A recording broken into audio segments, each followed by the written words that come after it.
Hey guys, Tyra here. Welcome back to round 3 of the F1 2018 Classic Car Championship. We're in the 2006 Renault now. Round 3 at Monaco.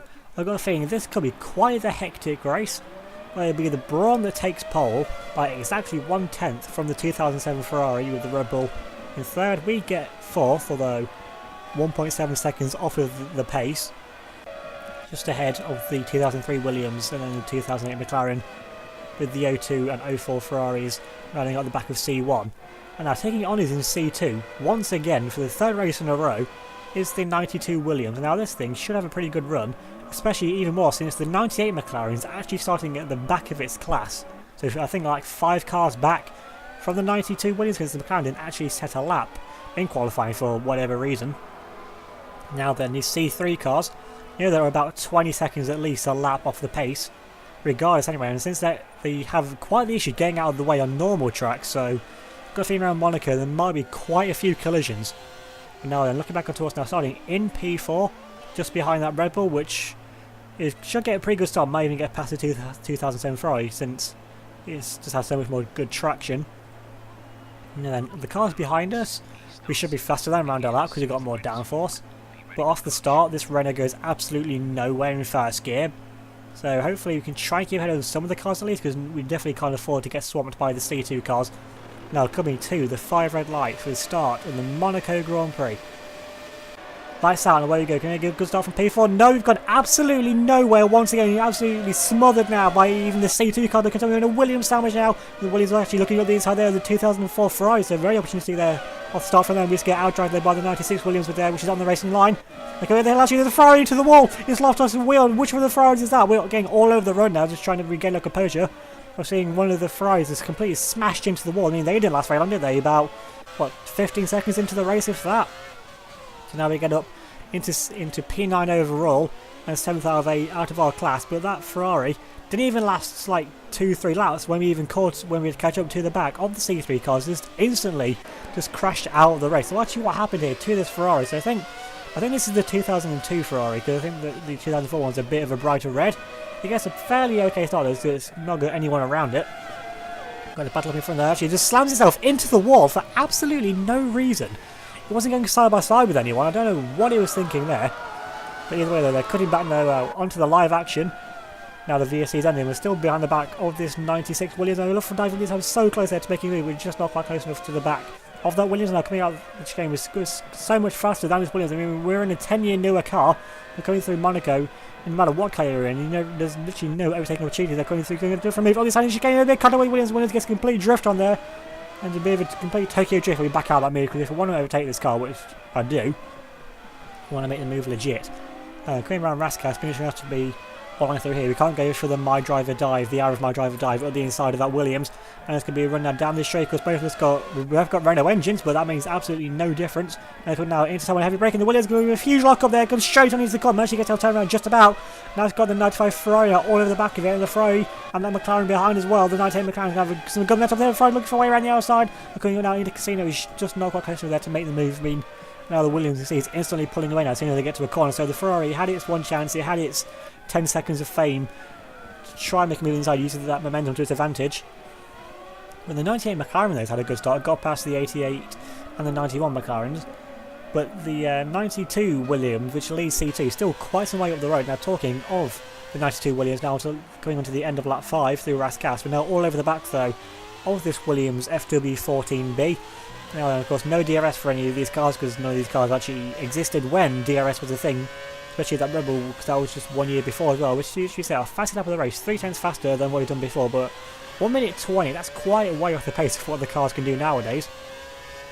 Coming up through Casino, we can pretty much have to be patient here behind this Williams. I know, because through the corners will be so much faster though, than that Williams got so much more downforce, even though that Williams, for its car, was one of the most revolutionary cars of its time. And now going now into the heavy enough move on the inside. We're just trying to just have a fade to the inside there, just try and pull off the Williams. Now I'm going to try to move up the inside. No, not quite close enough to make a move. And if you've got F1 2018 and you play it on a controller, you'll know that the Monaco hairpin's impossible to get around regardless one car wide, let alone trying to make an overtake there up the inside. But now through the tunnel there now was a brilliant noise from these two cars, because I think that's a V12 actually in the back of that Williams compared to the V8 though in our Renault.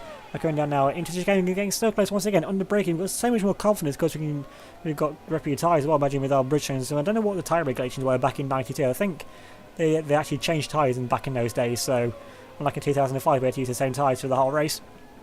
Now then, we're still all over the back now. All these Williams now coming through. The third sector lap have always been fairly good. Remember, coming into Rascast once again, still not close enough to make a move on this Williams, and now we've been still behind it now for a whole lap now. We get a huge shot up out of the course. That final corner really is not agreeing with our Renault. Now then, run now down into turn 1. No, still not close. Is this Williams going to muck up turn 1? No, it doesn't. Guess last time we even get an even better line there, really tight to the apex there. Now we're trying to use momentum now, coming up with the hill. We're all over the back though. All this 92 Williams going to go now into Casino, into the left hander. Going to try and make a move around the outside. Now we can try and stick it out around the outside. Use the downforce in this Renault. We side by side. The Williams squeezes into the wall. We bounce off the wall. We barge our way past the 92 Williams now. We're past all of the C2 cars, but the Williams there just tried to end our race. I mean, what's the point in them even fighting us? I mean, for overall points, I mean, it would make sense with the battle with that McLaren. Now, looking at a replay here, what the Williams just did to us. Now, we're trying to make a move around the outside, but now slowing it down. And you see the Williams front wheel is just turning into us now, pushing us into the wall. We just that much to bounce off the wall there a little bit. Thankfully, we get away with absolutely no damage there. Because remember, these mid-2000 cars were just like made like titanium blocks. And were just completely indestructible like the cars we have today. But now then, moving a bit further now, looking a bit further up front, we've got the 2007 Ferrari. I don't know what position it's in, I think it still might be in the top 3. And it puts an easy lap there on the 76 McLaren. Now it's going up now to the 79 Ferrari, and it makes an easy move there. The Ferrari just completely gets out of the way. I mean, bit of inter-Ferrari teamwork there going on. Now then you've got the 2003 Williams here now catching up to the back of that Ferrari. The Ferrari is not getting out of the way. He's holding up this Williams so badly. That's just definitely cost that Williams maybe even a second or two there at least. Now then, I mean, the Ferrari tactic is working well since the 79 Ferrari is one of the best cars in C3. And the 2007 Ferrari seems to be pretty nippy as well in C1, but now they're moving a bit further on from there, the battle further back. You've got the 98 McLaren, who's still stuck up behind the 95 Ferrari. As I was saying, the 98 McLaren is easily the fastest car here in terms of race pace, but you just can't find a way past the 95 Ferrari. Now coming into braking now for the chicane, he's still a lot close enough there to make a move. And anyway, that Ferrari is just not phased. I don't know what engine the McLaren, I think the McLaren may have had a V10 engine, although it's going to be more advanced, even though it's a slower engine than what's in the back of that Ferrari. I think they've got some of those, like I said before, that Ferrari wasn't the best car of '95, so it's not going to be the fastest that one of those cars could have been. Now they're going around Rascast now for these two. Just going to be patient here now. The McLaren now coming around the final corner now. Going to use that good Mercedes power to try and get close here. The rear wing there not moving because DRS wasn't even thought of when this car existed. And it's going to pull now to the outside of the Ferrari car now into Tomac, trying to run this in. A brilliant move there from the McLaren. Just outbrakes the Ferrari around the outside. Just proves, even though it is a 3-year newer car with a slower engine overall, but everything else is just so much better on that McLaren. And now I can try and chase down now after the 96 Williams, which is the car in front of it. Now then, talking of the 96 Williams now, it's now catching up to the back of some of the C3 cars to put them a lap down. I think it's the 76 McLaren, which is sure to be the 79 Ferrari up in front of it, and the McLaren just completely gets out of lane. I imagine that McLaren's pretty used to being lapped by now, so it's getting fairly good at getting out of the way of the other cars. Now, coming up this cassette, the straight now into Casino. The Ferrari going the other way. Actually, the bit cut out. The wheels smashed itself into the wall. There's the wheels. There's the wheels around the track, and the McLaren's out as well. And there's the Brawn. The Brawn smashes his front wing off on the back of this McLaren, which is out of the race. And there's the Red Bull makes a big cut as well. The camera just changed back towards for a second there.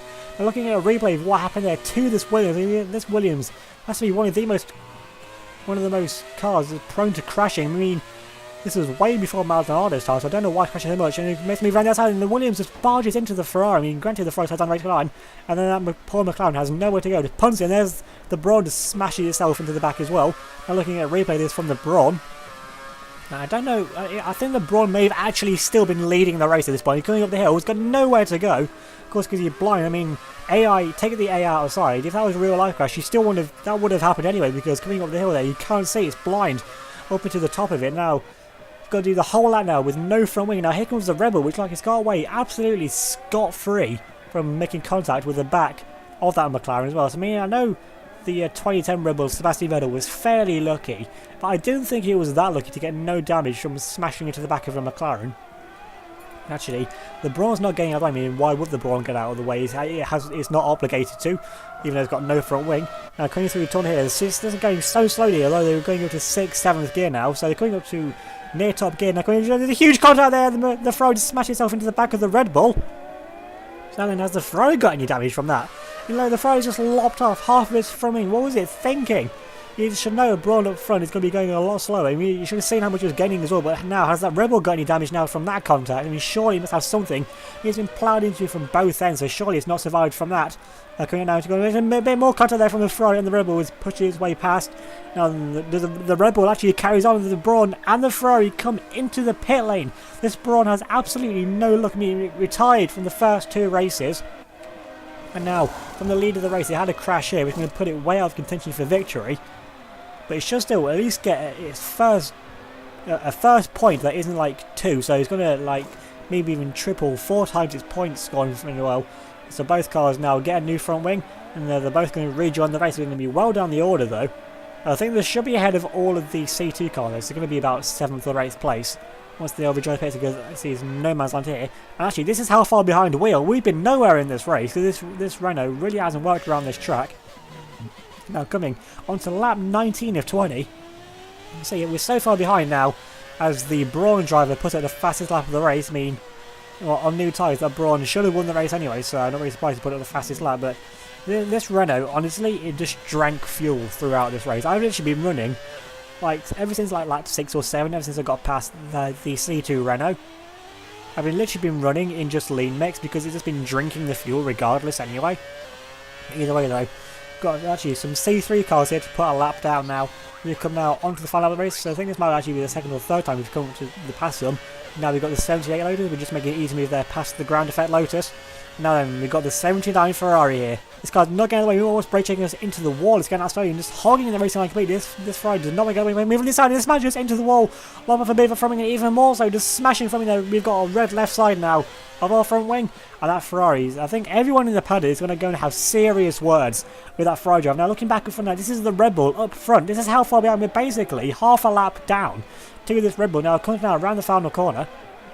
It's got the 76 McLaren in front of it, which he puts now another lap down, and the Red Bull takes the finish line to win in Monaco.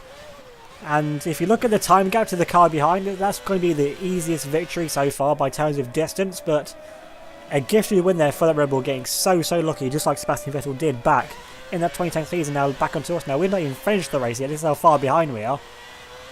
So we are going to finish in P7 overall and P7 out of our class. So honestly, I think this is going to be our throwaway race. I mean, with 8 or 9 races in this championship, then we're going to have a bad race at some point. Now hopefully this is just our one only bad race, because Monaco on this game has been fairly tragic for me anyway, which is why I didn't do it in my Uni 1 career. But now then, coming up now to the finish line is going to be a really uneventful P7 finish for us, but crucially though, it's still some good points there. Every point matters, and it could prove crucial, because my aim for the championship is to not finish last in C1, and we didn't do that in this race, so really though, it's still a positive. Now then, you see, actually, that's my AI on third. The third patch, we got Matthew Gallagher there. Matthew Gallagher for WTF1. He seems fairly happy with that Red Bull winner, so I think Matt actually quite likes Red Bull, so I think that's fairly fitting there that he's on the team of the 2010 Red Bull. But that AI that finished third is actually the one that I use in my Uni 1 career as my AI as well. And you're all celebrating the podium. I mean, they're definitely going to be a lot happier with this result than what I was. Taking a look at the end results, it will be the 2010 Red Bull that takes victory. 8 seconds clear of the 2003 Williams in second, with the 2008 McLaren running off the podium in third. 2004 Ferrari comes home in fourth, ahead of the Brawn, with the 2007 Ferrari down in 6th, with us in 7th, and the 92 Williams taking honours in C2, ahead of the 98 McLaren. And the Williams actually stayed on the lead lap as well, and actually had a better fastest lap, so the Williams were working really well around the streets of Monaco, with the 91 McLaren rounding off the top 10. The 95 Ferrari comes home in 11th, ahead of the 88 McLaren.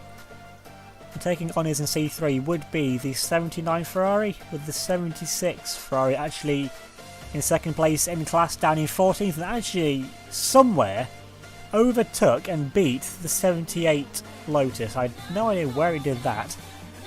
And then we've got the 72 Lotus in 16th. with the 76 McLaren 3 laps down in the end. In 17th place and last of the finishers, with the 96 Williams retiring along with the 82 McLaren and the 2002 Ferrari.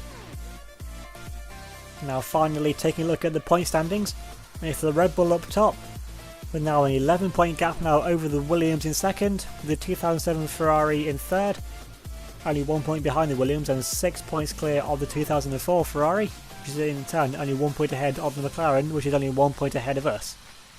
The 98 McLaren still leads in CT, but is only 1 point clear now of the 92 Williams, and the 2002 Ferrari down now in 10th place after its rather disastrous start to the season. And the 76 Ferrari actually has the current honours so far in C3 on 25 points, and the Brawn, with its first okay results in terms of where it finished, now gets up into 15th place on 19 points, and the 76 McLaren actually drops down into last place. So remember to leave a like if you enjoyed this video, leave a comment down below, subscribe if you're new and hit that notification bell so you don't miss out on any future videos. And sure, check out my Facebook, Twitter and Instagram, they'll be linked down in the description below. So thanks for watching, and I'll see you all next time.